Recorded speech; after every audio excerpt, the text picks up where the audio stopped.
législation, il faut réfléchir à cela aussi, pas à l'utilisation en France uniquement des animaux.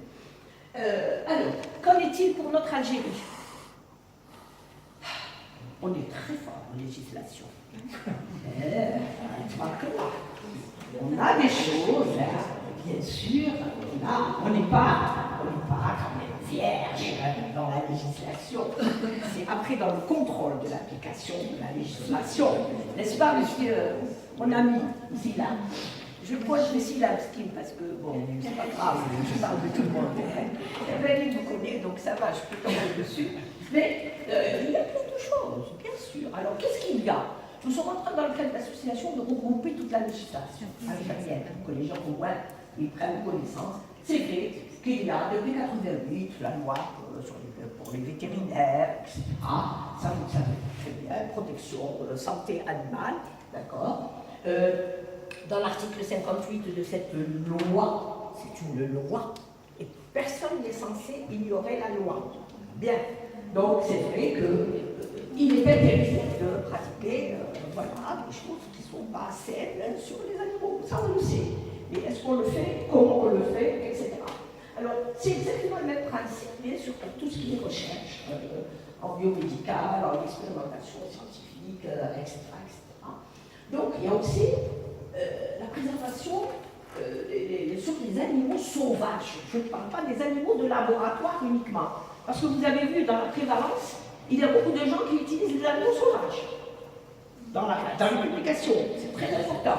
Donc, est-ce qu'il y a des lois qui protègent les animaux sauvages? Bien sûr que oui. Bien sûr que oui. Mais vous voyez bien, il y a le décret de 83, il y a le décret de 95, il y a le décret de 2006.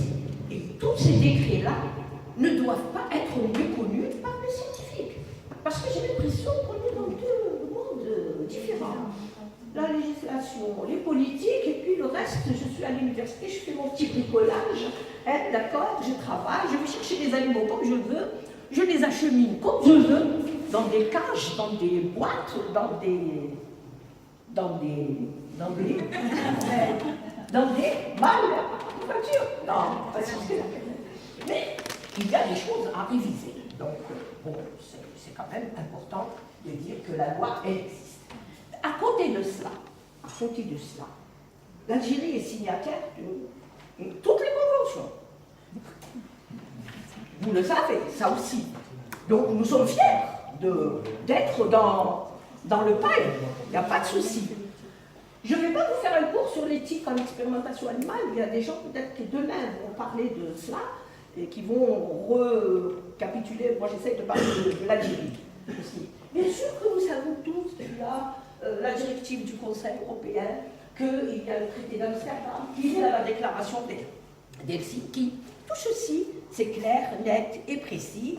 Et à l'intérieur de cette législation européenne, il y a énormément de précautions. Les institutions ne peuvent pas n'importe quoi. Bon, bien sûr, quand vous discutez avec les amis chercheurs, je crois que monsieur est de l'IRD, on m'a dit tout à l'heure, on m'a soufflé que vous étiez de l'IRD, qu'est-ce qui ne s'embête pas les gens à dire, moi j'en ai marre de cette législation, je ne peux plus rien faire en TP, je fais tout par 3D, et ça ne plaît pas beaucoup à certains anciens comme moi. Nous, on veut bien avoir notre petit animal, le regarder, le chuchoter, mais travailler dessus quand même.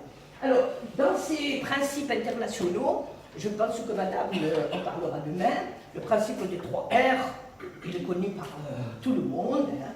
Les 3 R, le respect de l'animal, réduire le nombre d'animaux, raffiner ces expérimentations. Il y a aussi les principes de l'ICLAS, qui est une organisation internationale qui chapeaute un petit peu tous ces guidelines. Il y a l'OIE, hein, l'Algérie est membre de l'OIE, nous avons même un représentant chez toi à Tunis, hein, monsieur Bourdeau, voilà, qui est chez nous et qui travaille sur les précautions à prendre au niveau